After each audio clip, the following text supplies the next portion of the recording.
students, I am CA Harshita Rizwani from HR Institute of Studies. Today we would be continuing chapter number 6 of Economics for Standard 11 student. The name of the chapter is Market, right? So ये chapter में हमने previous session में we have done like 3 videos of this chapter. First session में मैंने आपको introduction बताया था, characteristic of market पढ़े थे, classification of market पढ़ा था. Video number 2 में हमने perfect competition पूरा अच्छे से समझा था. Video number 3 में हमने monopoly समझा था, monopolistic टच करा था, right? अब monopolistic को compete करते हुए हम oligopoly को compete करेंगे आज, ठीक है? Now video number 4, right? So let us begin. Okay, तो हम let's recapitulate monopoly के एक बार monopolistic एक बार characteristic हमने 3 पढ़ लिए थे. मोनोपोलिस्टिक कंपटीशन, इसमें परफेक्ट कंपटीशन और परफेक्ट मोनोपोली दोनों का मिश्रण होता है. मतलब सम कैरेक्टरिस्टिक ऑफ ये ना कंप्लीटली मोनोपोली है ना कंप्लीट परफेक्ट कंपटीशन है, इन दोनों का मिक्सचर है, राइट? सो इसके अपन ने सबसे पहला कैरेक्टरिस्टिक पढ़ा था कि यहाँ पे लार्ज नंबर ऑफ सेलर है, बहुत सारे seller and numerous buyer. Second thing हमने पढ़ी थी कि यहाँ पे प्रोडक्ट सेम नहीं होता, प्रोडक्ट डिफरेंट होता है, that is product differentiation. Remember? Third हमने पढ़ा था कि एंट्री एग्जिट फ्री है, so that is free entry and exit. आज अपन 4th पॉइंट से स्टार्ट करें. Point number 4 is selling cost. Selling cost क्या होता है? The expenses done for selling the product is called selling cost. आपको अपना product बेचने के लिए जो जो खर्चा लगा उसको बोलते हैं सेलिंग कॉस्ट. क्या नाम से ही पता नहीं चलता? सेलिंग कॉस्ट मतलब अपने प्रोडक्ट बेचने का खर्चा. So selling cost is the expense that is incurred to sell the product. आप जो भी प्रोडक्ट बेच रहे हो उसको बेचने के लिए जो जो खर्चा आपने किया that is selling cost, ठीक है? सेलिंग कॉस्ट में पैकिंग कॉस्ट आ जाता है, प्रोडक्ट को अट्रैक्टिव बनाने के लिए आप कुछ कर रहे हो वो आ जाता है, सेल्स टैक्स आ जाता है, ट्रांसपोर्टेशन का खर्चा आ जाता है, शोरूम खर्चा होता है, specific amount expanded for sale, price दिया, गिफ्ट दिया, एडवर्टाइजमेंट कॉस्ट सब आ जाता है, ठीक है? Selling cost does not include production expense. One of the very important thing मैं आपको बोल रही हूँ, सेलिंग कॉस्ट मतलब आपने प्रोडक्ट को बना तो दिया है, अब बेचने का खर्चा, बेचने के खर्चे में पैकिंग करना आता है, ट्रांसपोर्टेशन करना आता है, प्रोडक्ट को अट्रैक्टिव बनाने के लिए आपको जो भी करना है वो, प्रोडक्ट का एडवर्टाइजमेंट करना है. लेकिन प्रोडक्ट बनाने का खर्चा क्या सेलिंग कॉस्ट में आएगा? नहीं. तो सेलिंग कॉस्ट में कभी भी प्रोडक्शन कॉस्ट नहीं आता. क्या सेलिंग कॉस्ट में प्रोडक्शन कॉस्ट आता है? नहीं. सेलिंग कॉस्ट में वो खर्चा होता है जो अपना प्रोडक्ट बेचने के लिए किया, जैसे transportation, advertisement, packing etcetera, right? The selling cost is a typical characteristic of monopolistic market. ये जो monopolistic market है, typical characteristic है selling cost. This is not seen in monopoly. ना आपने monopoly में देखा था ना perfect competition में, right? मैंने आपको बताया कि monopolistic perfect competition और monopoly को मिला के बनता है, लेकिन ना हमने monopoly में selling cost पढ़ा और ना हमने perfect competition में. तो ये जो selling cost है monopolistic market का एक specific feature है, right? Okay. In monopolistic competitive market, seller try to attract the consumer through selling expense. Monopolistic market में competition तो है बॉस, right? So competition तो है, तो लोग अपने कस्टमर को अपनी तरफ अट्रैक्ट करते हैं सेलिंग कॉस्ट इनका करके. मतलब से फॉर एग्जाम्पल आप भी वही प्रोडक्ट बेच रहे हो, दूसरा भी वही प्रोडक्ट बेच रहे हो, लेकिन आपने अपना प्रोडक्ट को ज्यादा अट्रैक्टिव वे में पैक किया. आप भी चॉकलेट बेच रहे हो, दूसरा भी चॉकलेट बेच रहे हो, लेकिन आपने चॉकलेट को मस्त बॉक्स में पैक करके बेच रहे हो, तो customer get attracted to buy your chocolates, right? तो सेलिंग कॉस्ट मतलब आप अपने प्रोडक्ट को बेचने के लिए एक एक्स्ट्रा एफर्ट डाल रहे हो, राइट? सो सेलर्स अपने कस्टमर को अट्रैक्ट करते हैं सेलिंग कॉस्ट से. The product is difference in market gives a particular identity, so there can be possibility of selling cost. For example mobile phone, soaps, ये सब अलग अलग एडवर्टाइजमेंट यूज करते हैं. आपने टीवी आप देखते हो कि टीवी में आपने अलग अलग एक्टर्स और अलग अलग फिल्म स्टार्स, क्रिकेटर्स अलग अलग प्रोडक्ट, अलग अलग मोबाइल फोन, अलग अलग सोप को प्रमोट करते हैं. तो वो लोग एक अट्रैक्टिव एडवर्टाइजमेंट डिस्प्ले करते हैं जिससे आपके माइंड में उस प्रोडक्ट का इम्प्रेशन छप जाए. मैं आपको बता रही सोप एक कॉमन प्रोडक्ट है, हर जगह बिकता है, हर काफी कंपनी सोप बेचती है. लेकिन से फॉर एग्जाम्पल आपको कोई पर्टिकुलर सोप का एडवर्टाइजमेंट कर रहे हैं, ओके? सो वो पर्टिकुलर सोप का एडवर्टाइजमेंट करने के लिए इस तरह से ज्यादा एक्सपेंस है, सेलिंग एक्सपेंस है, एडवर्टाइजमेंट एक्सपेंस इनका करते हैं कि लोग आपका सोप खरीदने के लिए अट्रैक्टेड हो, ठीक है? So selling cost is the 4th characteristic of monopolistic market. ये सेलिंग कॉस्ट का कंसेप्ट ना परफेक्ट कंपटीशन में था ना मोनोपोली में था, ये मोनोपोलिस्टिक का एक स्पेसिफिक फीचर है. Clear? Now next is competition other than price. Monopolistic market is competition for price and also competition other than price. तो जो competition other than price, monopolistic market is competition of price and also competition other than price. अब usually competition किसका होता है? Price का होता है, लेकिन monopolistic market में प्राइस के साथ दूसरा competition भी होता है. Seller keeping the price fixed, try to attract the consumer by advertisement. मतलब प्राइस तो वो लोग फिक्स रखते हैं. सपोज दो दुकान है, दोनों दुकानों ने प्राइस सेम रखी, लेकिन वो अपने, अब दोनों दुकानों में सेम प्राइस है, कंपटीशन चल रहा है, लेकिन क्यों कस्टमर मेरे पास है? क्योंकि मैं मेरे प्रोडक्ट को अट्रैक्टिव वे में डिस्प्ले कर रही हूँ, ठीक है, या मैंने एक अच्छा सा शोरूम बना के रखा है. ओके, सो सब लोग जो सेलर्स होते हैं वो अपना प्राइस सेम रखते हैं and compete for modifying the quality. The seller try to attract the consumer and compete on the basis of factors other than price. अब monopolistic market में perfect competition और monopoly का mixture है. Perfect competition है मतलब competition तो है, मतलब जितने भी सेलर है वो सेम प्राइस रख रहे हैं, तो क्यों जो कस्टमर है हमारी दुकान पे है किसी और की दुकान पे नहीं जाए? तो मैं प्राइस के अलावा जो दूसरे फैक्टर्स है, जो सेलिंग एक्सपेंस है, एडवर्टाइजमेंट है, अपने प्रोडक्ट को अच्छे से डिस्प्ले करना, अपनी क्वालिटी अच्छी देनी है, वो सारी चीजों पे वर्क करूंगी. से फॉर एग्जाम्पल जो फूड इंडस्ट्री है, आप कोई पर्टिकुलर सपोज सैंडविचेस, तो हर शॉप पे हर फूड काउंटर पे सैंडविचेस मिलते हैं, लेकिन क्या हर फूड काउंटर चलता है? कोई पर्टिकुलर 2-3 होते हैं जो बहुत चलते हैं, क्योंकि उनकी सैंडविचेस सेम है, प्राइस भी सेम है, लेकिन क्वालिटी. तो यहाँ पे मोनोपोलिस्टिक मार्केट में जो सेलर्स होते हैं वो कम्पीट करते हैं for factors other than price. Price में नहीं, दूसरे फैक्टर्स में उनका कॉम्पिटिशन होता है. Is it clear? So fourth one है, fifth one is competition other than price. Now next, imperfect knowledge regarding the market. Okay, so the buyer and seller do not have the complete knowledge related to market. आपको पता है perfect competition में था जो buyer और seller दोनों को कैसी knowledge है? They have complete knowledge about the market. लेकिन यहाँ पे monopolistic competition में buyer और seller को complete knowledge नहीं होती. They have imperfect knowledge about market. They are not aware of the identical and substitute product. So the price of identical और substitute product are either high or low. मतलब उनको नहीं पता कौन से प्रोडक्ट आइडेंटिकल है, कौन से सब्सिट्यूट है. तो या तो आइडेंटिकल और सब्सिट्यूट प्रोडक्ट की प्राइस बहुत ज्यादा होती है या तो बहुत कम होती है. ठीक है, सो बेसिकली ये पॉइंट इतना होता है कि जो भी बायर है और जो भी सेलर है उनको मार्केट के बारे में कंप्लीट नॉलेज नहीं है. सो 6th point is imperfect knowledge regarding market. Okay, तो ये 3 पॉइंट हमने मोनोपोलिस्टिक के और अभी बड़े. कौन सा? एक तो सेलिंग कॉस्ट. सेलिंग कॉस्ट में क्या प्रोडक्शन कॉस्ट आता है? नहीं. तो सेलिंग कॉस्ट में कौन कौन से एक्सपेंसेस आते हैं? पैकिंग हो गया, एडवर्टाइजमेंट हो गया, ट्रांसपोर्टेशन हो गया, राइट. एंड सेलिंग कॉस्ट बहुत इंपॉर्टेंट है और ये मोनोपोलिस्टिक का सबसे स्पेसिफिक और सबसे अलग फीचर है. उसके बाद कॉम्पिटिशन अदर देन प्राइस. क्या मोनोपोलिस्टिक सेलर्स प्राइस के लिए कम्पीट करते हैं? नहीं, दे compete for factors other than price, जिससे उनका प्रोडक्ट आता है अट्रैक्टिव. एंड लास्ट में उनको क्या नॉलेज होती है मार्केट की? No, they have a imperfect knowledge about market. So monopolistic के कैरेक्टरिस्टिक एक बार 6 पॉइंट है, वेरी सिंपल 3 का सेट बना के लर्न करना. सबसे पहला कैरेक्टरिस्टिक था there were large buyer and numerous seller. Second point था प्रोडक्ट सेल नहीं होता, प्रोडक्ट डिफरेंशिएशन होता है. And third, free entry and exit. Fourth point was selling cost. Fifth point was factors other than price, and 6th point was imperfect knowledge of the market. Is it clear? अब हम अपना last type of market पढ़ने वाले which is oligopoly. अब oligopoly क्या है? Just a minute.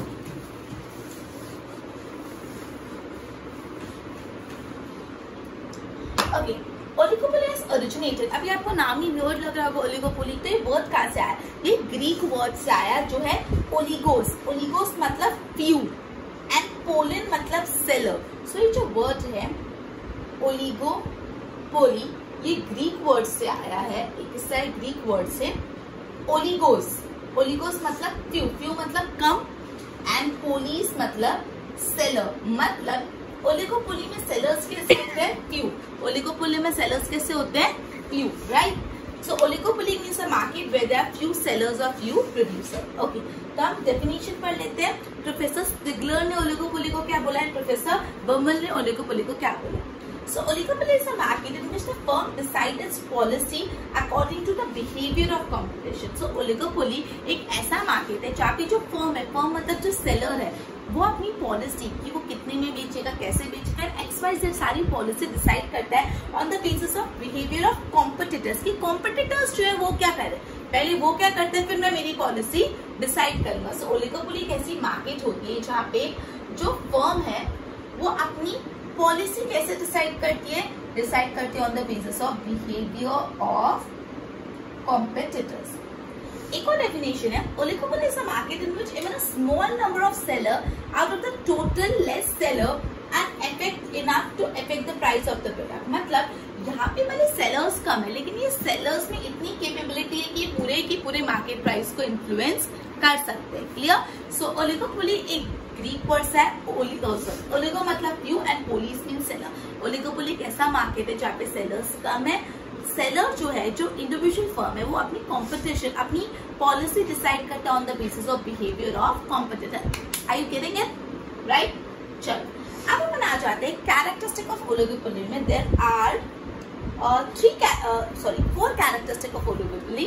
One is, first is few sellers and numerous buyers. Isn't it very simple? Oligopoly में oligo ही मतलब few होता है, तो बेचने वाले कितने? few। बेचने वाले बहुत ज्यादा नहीं है। एक तो क्या होता है न्यूमरस, एक होता है लार्ज, एक होता है few और एक होता है सिर्फ वन। राइट? एक होता है न्यूमरस हद से ज्यादा, फिर लार्ज ठीक है ज्यादा, few मतलब कम, और फिर होता है वन। तो यहाँ पे सेलर few और खरीदने वाले कैसे? numerous buyers. The number of seller and producer is less in the market. The number of firm is limited. Come firm है यहाँ पे. The number of firm ranges from more than 2 to less than 10 or 20. तो few में क्या होगा? 2 से 20 के बीच में इतनी firms होगी. 2 से 20 के बीच में few ही हो गया, right? Due to this few number of seller have a monopoly control over the market. मतलब ये जो 2 से 20 तक firms है, सिर्फ इतनी फर्म्स है, तो इनका मार्केट में कैसा होता है? मोनोपोली होता है। Clear? The number of buyer कैसे? न्यूमरस। बायर कितने हैं? न्यूमरस बायर्स हैं। So the importance of individual buyer negligible हो जाता है। तो एक बायर का तो कोई इंपॉर्टेंस होता नहीं है, तो एक बायर मार्केट प्राइस को इफेक्ट नहीं कर सकता। सिंपल। कितने सेलर्स होते हैं? फ्यू। अब फ्यू सेलर्स मतलब 2 से 20 के बीच में। तो ये 2 से 20 के बीच में कम सेलर्स है, तो ये खुद के बेसिस पे मार्केट प्राइस को इन्फ्लुएंस कर सकते हैं, मतलब उनका मार्केट प्राइस पे मोनोपोली होता है। ओके। और बायर्स कितने? न्यूमरस। तो क्या कोई एक बायर मार्केट प्राइस को इन्फ्लुएंस कर पाएगा? नहीं भाई, इतने सारे। सेकेंड कैरेक्टरिस्टिक इज सिमिलर और सब्सटीट्यूट प्रोडक्ट। कैसा प्रोडक्ट बेचा है? तो एकदम सेम या तो उसका सब्सटीट्यूट बेचते हैं। मतलब ये जो 2 से 20 फर्म्स है ना, वो या तो एकदम बेटर सेम प्रोडक्ट बेचते हैं या तो उसका सब्सटीट्यूट। देखो, there's a sale of identical or substitute product in oligopoly. When the firm in the market produces and sell identical or substitute product, it is oligopoly. मतलब बेसिकली जब भी oligopoly तभी होगा जब मार्केट में जितने भी सेलर्स है वो आइडेंटिकल या सब्सटीट्यूट प्रोडक्ट बेच रहे हैं। ठीक है? फॉर एग्जाम्पल जैसे सॉल्ट हो गया, क्रूड ऑयल, नमक, अलग अलग टाटा नमक आता है, डिफरेंट टाइप ऑफ सॉल्ट आते हैं। तो सॉल्ट मार्केट कैसे होगा? Oligopoly. Because salt manufacturing company over भी नहीं है, 3-4 जानी मानी कंपनीज है जिनसे यूजुअली जिनका सॉल्ट हम परचेज करते हैं, वो प्रोडक्ट सेम बेचते हैं। यस, वो प्रोडक्ट सेम बेचते हैं। राइट? आपको पता है जो सर्फ आता है, राइट, वॉशिंग पाउडर जिसको हम बोलते हैं, राइट, तो वो भी 3-4 मेजर कंपनी का आता है। राइट? जैसे व्हील हो गया, निरमा हो गया, ये सारी कंपनी। ठीक है? तो यहाँ पे ओलिगोपोली हो गया बिकॉज न्यूमरस या लार्ज सेलर नहीं, फ्यू सेलर्स है and they sell identical product. Right? When the trader produce identical product, the market follow inidentical product. Okay. अब देखो, जब अगर प्रोडक्ट यहाँ पे आइडेंटिकल होते हैं तो उसको परफेक्ट ओलिगोपोली बोलते हैं। लेकिन अगर ट्रेडर्स इनआइडेंटिकल प्रोडक्ट बेच रहे हैं, इनआइडेंटिकल प्रोडक्ट मतलब सेम प्रोडक्ट नहीं बेच रहे, आइडेंटिकल प्रोडक्ट नहीं बेच रहे, तो वो मोनोपोली परफेक्ट मोनोपोली नहीं रहती। फिर वो मोनोपोली कैसे हो जाती है? Imperfect oligopoly. सॉरी, वो ओलिगोपोली परफेक्ट ओलिगोपोली नहीं होती, वो कैसी हो जाती है? Imperfect oligopoly. क्लियर? तो 2 कैरेक्टरिस्टिक बहुत simple, few sellers, numerous buyer and similar और substitute product. Third, entry exit of a firm in a market of oligopoly. The entry and exit of the firm is free और regulated according to the type of oligopoly. या तो हम बोल सकते हैं कि यहाँ पे एंट्री एंड एग्जिट एकदम फ्री है, या तो थोड़ी बहुत रेगुलेटेड है। रेगुलेटेड में एकदम ओवर रिस्ट्रिक्शन है, बट कंट्रोल्ड एंट्री एग्जिट है। राइट?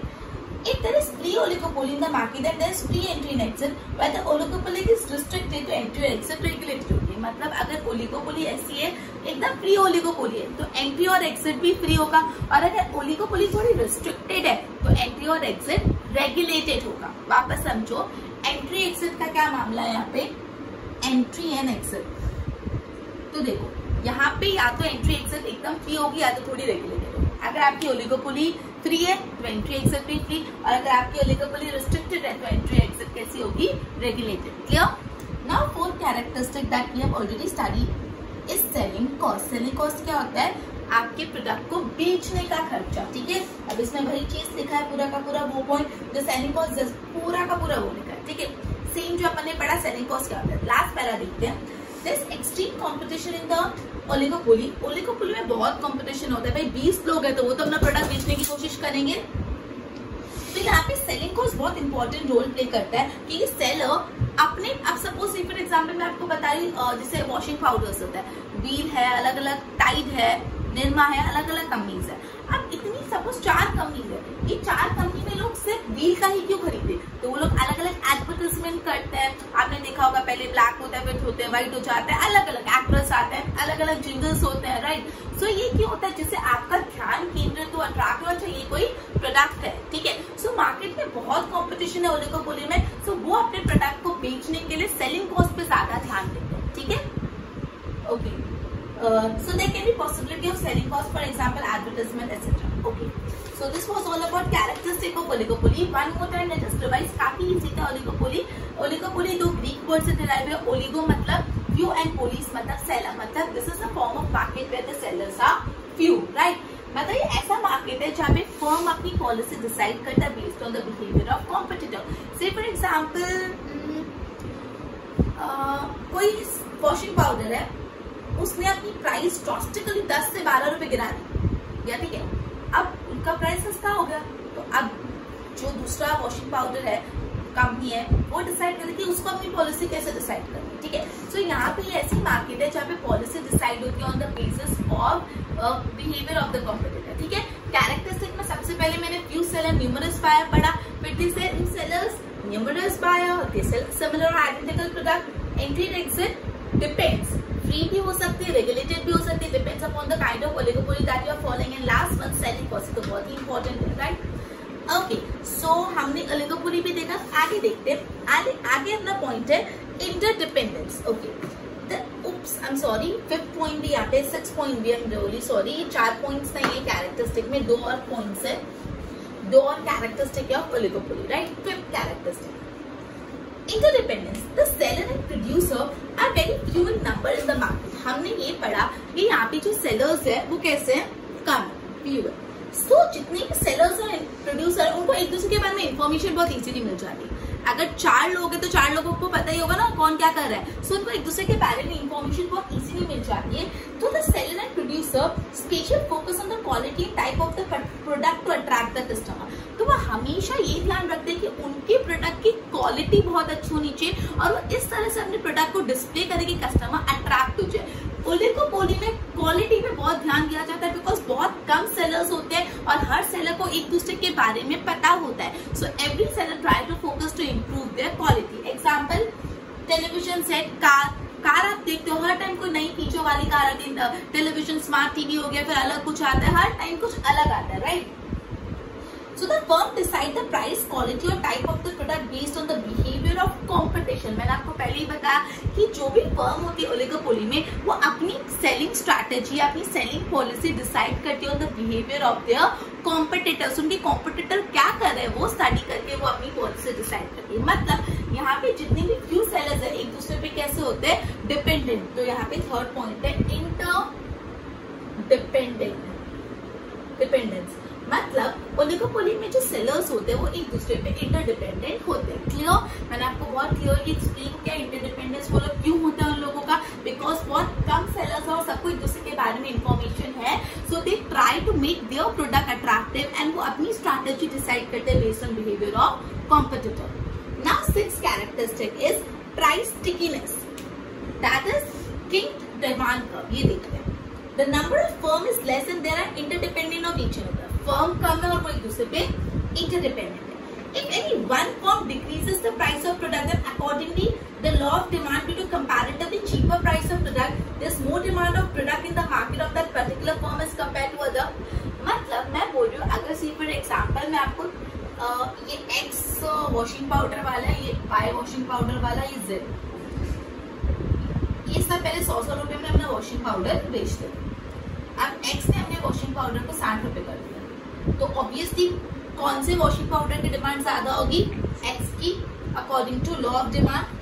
लॉ ऑफ डिमांड यही बोलता है ना, जब प्राइस कम होती तो डिमांड बढ़ती है, right. There's decrease in the demand of the product sold by other firm. ये दोनों का डिमांड कैसा हो जाएगा? इन दोनों फर्म की डिमांड हो जाएगा कम, बिकॉज ऑब्वियसली लोग वहां से ही लेंगे. If the competitive firm do not wish the situation, that they would also decrease the price to stay in competition. अगर इन लोगों को लग रहा है कि भाई ये तो 60 में बेच रहा है, तो हमको भी प्राइस कम ही करना पड़ेगा to stay in the competition. तो say for example ये लोग ने भी अपना प्राइस 60 रुपए कर दिया, मतलब कम कर दिया, ठीक है. At the end the price of the product reaches a nominal level and it becomes impossible to reduce it further. अब इसने सोचा नहीं है मैं भी और करूंगा, इसने कर दिया 40 रुपए. अब इन्होंने बोला चलो भाई हम भी कर लेते हैं 40 रुपए. अब एक लेवल आ गया कि इससे नीचे थोड़ा करेंगे, फ्री में थोड़ा देंगे, ठीक है. तो एक लेवल आ जाता है कि कब करते करते बोले कि नॉमिनल लेवल पे पहुंच जाते हैं और उसके बाद प्राइस डिक्रीज करना पॉसिबल नहीं, वरना उनको प्रॉफिट ही नहीं हो गया तो नुकसान हो जाएगा, ठीक है. On the other hand the firm increases the price, अब उल्टा लेते हैं. अगर फर्म इंक्रीजेस, इसने 100 का कर लिया 120, increases the price of product, then the demand of that product decreases, तो इसका डिमांड कम हो जाएगा, ठीक है. एंड द कॉम्पिटिटिव फर्म, इन दोनों को क्या हो जाएगा? Profit. Thus the nominal price is resistant to change the demand curve between king. तो यहाँ पे डिमांड कर्व कैसा हो जाता है? किंग. किंग मतलब क्या? ऐसे स्ट्रेट नहीं जाता डिमांड कर्व, ऐसे हल्का सा किंग हो जाता है, ठीक है. तो यहाँ पे प्राइस स्टिकीनेस है किंग में ऐसा बोला है कि यहाँ पे जो फ्यू सेलर्स है, अगर कोई एक सेलर ने अपना प्राइस कम कर दिया तो उस सेलर के प्रोडक्ट की डिमांड बढ़ जाएगी. जो दूसरे सेलर्स है अगर उनको कंपटीशन में रहना है तो वो भी प्राइस कम कर देंगे, और कम करते करते एक ऐसा लेवल रीच हो जाएगा, एक नॉमिनल लेवल, उसके नीचे प्राइस कम करना पॉसिबल नहीं है.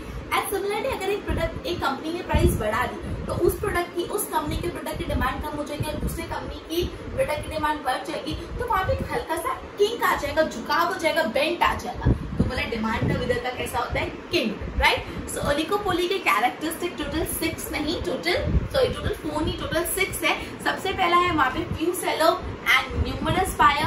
सेकेंड है वो sell substitute identical product. Third इसका जो टॉपिक है एंट्री एक्सेप्ट पे बेस्ड है.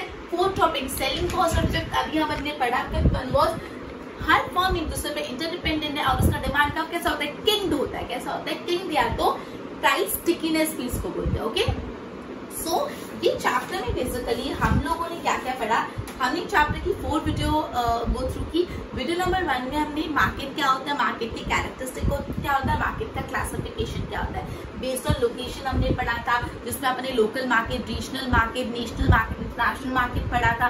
Based on based on quantity, wholesale market, retail market, and based on competition में परफेक्ट कॉम्पिटिशन, इनपरफेक्ट कॉम्पिटिशन में था monopoly, monopolistic and oligopoly, right. फिर हमने पूरा परफेक्ट कॉम्पिटिशन का मीनिंग कैरेक्टरिस्टिक, मोनोपोली का मीनिंग कैरेक्टरिस्टिक, ओलिगोपोली का मीनिंग कैरेक्टरिस्टिक एंड मोनोपोलिस्टिक का मीनिंग एंड कैरेक्टरिस्टिक करा.